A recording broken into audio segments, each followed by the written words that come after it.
la Covid, les entreprises de presse ont perdu à peu près 80% de leurs revenus, wala 70%. maanaam juróom-ñaar fukk si téeméer boo jël si li këru taskati xibaar doon am amatuñ ko si koppar ndaxte mbas mi fi jaaroon ak jafe-jafe yi mu indi ñoom amatuñ loolu parce que si publicité bi ñoon dépendre amatul publicité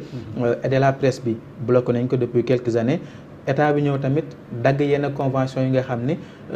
entreprise publique ak parapublique yi amoon nañ ko ak yenn entreprise de presse yi loolu ñëpp bu ñu ko daggee nag ñoom jamono ji loolu moo asphyxié li nga xam ni mooy entreprise de presse yi et loolu man dama koy jël tegaat ko seen kaw parce que ñoom ñoo utul modèle économique boo xam ni dafay répondre à l'ère du temps. Las wax na ko jamono dafay dox da nga war a dox ànd ak moom quand le monde bouge tu bouges avec mais tu ne restes pas sur place. tey jii bu fekkoon am nañ modèle économique boo xam ne en fait dafay xalaat ay opportunité jëmut solution mais fi mu toll nii amul benn solution boo xam ne suñu doyen les patrons de presse indi nañ ko man de gisuma ko li ñu xaar mooy état dafa war a génn aider la presse est-ce que aider la presse dafa mën a fay 2 mois de salaire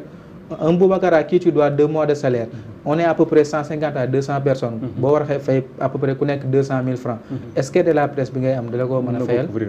mën a ko fay aider la presse dafa doon loo xam ne en fait c'est temporaire c'est conjoncturel mais c'est pas structurel nekk loo xam ne c'est dafay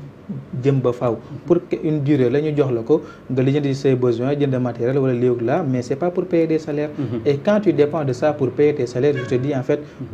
tu es voué à l'échec en fait loolu moo fi nekk patron de presse yi li ñu war a def mooy jéem a ut ay solutions te solutions yooyu bu fekkee egg nañ si man gis naa ne am na solution yoo xam ne mën nañ ko mën a def jamono jile lépp loo xam day méngoog jamono ñu jëm si ngir nga xam ne médias sénégalais yi gën a viable amaat doole boo xam ne tax ñu soxaliku reporters yi suma genre yi nga xam ne am na ñoo xam ne amuñu contrat 4 ans prestation la ñuy nekk te loolu code du travail waxu ko te li tax situation boobu di perdurer sans que Las bi muy wax je voulais prendre la parole aussi on n'a pas assez d'inspecteurs de travail yoo xam ni mën nañoo dugg ci entreprise de presse bu nekk ngir vérifier ngir xool def inspection xool lan moo fa nekk ak ñan ñoo fa am contrat ak si les contrats sont signés en bonne et due forme et enregistrés à l'inspection du travail on n'a pas cet effectif là loolu nag patron de presse yi ak ñi fa nekk dañuy surfer sur ça ils font lu ñu bëgg de l'autre côté tamit ñun reporters yi am na ñoo xam ne gëmuñu suñu bopp ni ñu war a gëmee suñu bopp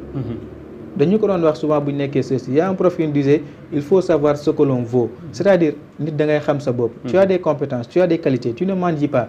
saraxuwoo yelwaanoo kenn sa xam-xam nga leen di jaay tu fais un travail tu fais un service on te paye après ce service là gëmal sa bopp bu fekkee fii nga nekk nii signé le contrat génne nga wut leneen baa nga demal sa bopp loolu moo tax jamono jële on voit beaucoup de freelance il y a des jeunes yoo xam ne dañuy demal seen bopp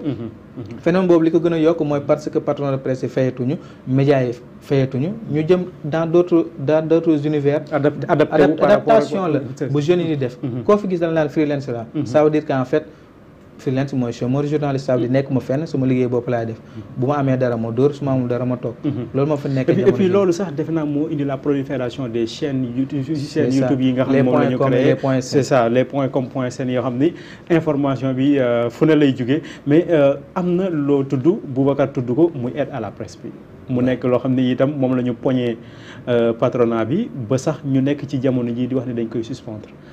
yow lan mooy sa jàngat lan mooy sa position simpliste par rapport à l'aide à la presse. gis nga aide à la presse état amul benn droit suspendre ko et l'état est en train de jouer le jeu pour retarder aide à la presse bañ a am vous savez je le dis et je le répète d'après les informations reçues que ni bu ñu jógee mois de novembre aide à la presse génnul maanaam day dugg ci fonds perdu état dootuñu ko constater dootuñu ci jot et il reste que 15 jours ouais. On est à 15 jours de la fin du mois d'octobre donc pour entrer au mois de novembre donc l'État a 15 jours soit pour aider la presse ou de laisser la presse s'engouffrer encore dans la boue soit boobu moo am si fekkee na man gisuma benn volonté boo xamante ne état teg na ko fii parce que ay réunion la de gauche à droite des réunions qui n'aboutissent pas si ay dilatoire imaginez bu fekkee na fonds d'appui à la presse ba ñu koy waxtaane c'est le ministre d'abord qui doit ministre moo ko war a diriger ou bien le cabinet du ministre wala secrétaire général du ministère ñoom dañuy directeur de la communication la ñuy wax mu convoqué moom aussi s'il convoque il vient pas c'est son adjoint qui vient donc pour dire que manque de considération bu fa nekk il faut le dire et le dénoncer le ministère de la communication n'a aucune considération envers la presse sénégalaise amatuñu ko et ba tey man gisuma lu ñu bëgg a teg ay waxtaan fi nekk boo xamante ne dañ koy waxtaan depuis Macky Sall bañ fi nekkee ba léegi amul benn jéego bu ñu teg boo xamante daal dinañ ne presse bi tey elle va respirer amul c'est vrai yaakaar nañ amoon ci aide à la presse bi parce que aide à la presse boo xoolee historique bi c'était pas pour les entreprises de presse c'était pour les reporters ñu nekkoon ci région yi Abdoulaye Wade ñoo xool ni mu gën koo yaatal c'était ça aide à la presse donc aide à la presse certes mun naa soulager pour un temps minime c'est conjoncturel c'est conjoncturel mais mënu satisfaire le problème de la presse mais yow mi nekk même bu fekkee ne état annoncé na ko voté na ko na koo jox la waaye na koo jox presse bi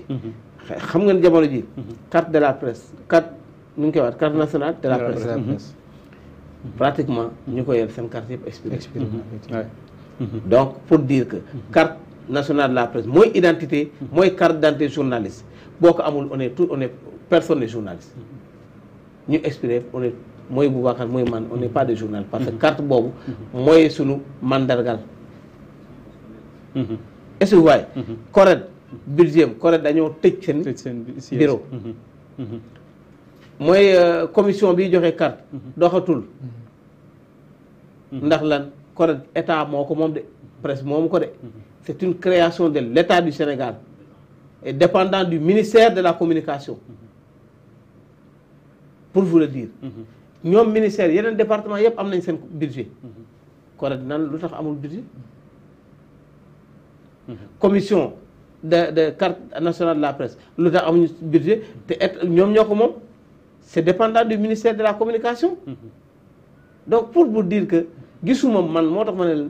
je vois pas considération état wala ministère de la communication xam nga ndax téyeef la je sais pas lu tax wala comme dañu ne dañuy combattre une entité de la presse donc il faut que ñu téye kii bi presse privée dañoo nekk ci bras de fer bi léegi bras de fer bi amul benn sens il faut qu'on dise amul benn sens ñoom ñoo ñëw tallal loxo kon booy tallal loxo aussi il faut que nga def ay jéego faire des pas en avance mais mënoo def li ji comment on appelle jinax la nu koy waxal di mat dëf donc état c'est ça qu'il est en train de jouer donc ministère de la communication et le directeur de la communication parce que ñoom nee nañu ils n'ont pas besoin que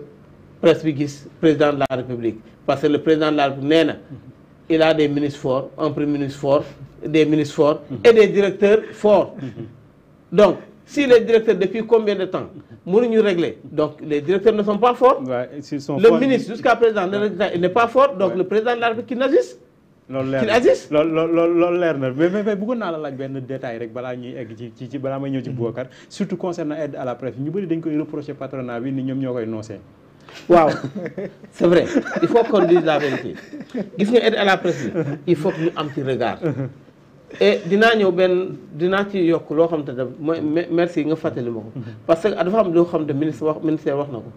pour ñun aussi am nañ ci njëriñ mooy lan yow patron de presse pour nga bénéficier yi demal nga déclarer ses travailleurs ma xool ndax IPRES am nañ IPRES wala amuñu ñoom tamit ils sont pas honnêtes dafa am benn malhonnêteté buñ fa gis demal déclarer ses travailleurs mais demal nga am quitus fiscal nga xam lan ngay fay moratoirement IPRES nga dem mais personne n'a pratiquement non déclaré personne à l'IPRES et il ne cotise pas. waaw loolu ba pare di laaj aide à la presse bi. gars yi ni buñ paree contradiction am na c'est vrai ministère mu ngi jouer le jeu mais les patrons aussi en tout cas doy na waar sànq moo tax li nga wax j'ai bien apprécié le terme damay couper poire bi en deux ñoom ñëpp ils sont responsables et je pense que loolu Boubacar ñun ñoo ci am foofu laa doon wax conséquences yi malheureusement si agent yi lay mujjee dal ñoom ñi nga xam ne ñoom ñoo nekk sur le terrain def liggéey bi tout le temps conséquences yi si ñun lay dal en fait souvent xam naa sama mbokk ivoirien yi ngi koy en fait quand deux éléphants se battent en fait c'est l'herbe qui en souffre quoi parce que tey jii bu fekkee nguur ak patron de presse dañoo nekk si li nga xam ne mooy benn guerre ñu si souffrir aider la presse bi wax naa ko sànq c'est conjoncturel nekk loo xam ne mën nañoo fajal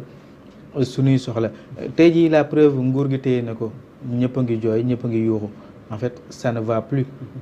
maintenant ce qu'il faut faire c'est quoi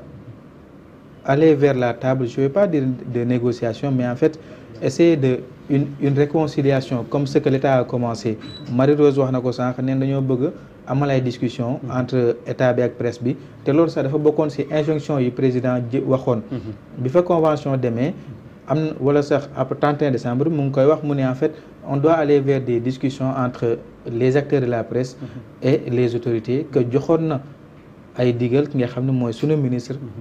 Blaise wax na ko sànq sunu ministre la mais ñun man suma bopp personnellement sentir mu ne yëg nañu ni mu ñu war a yëgee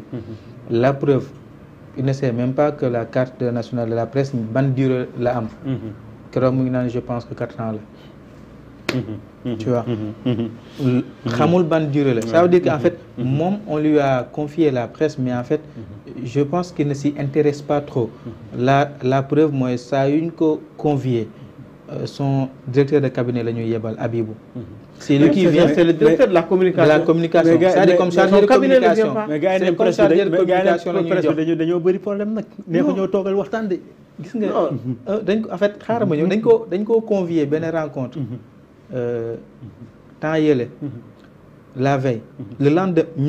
lendemain mu ñëw ci activité bi syndicat des postes télécommunications et des postes organisés. La presse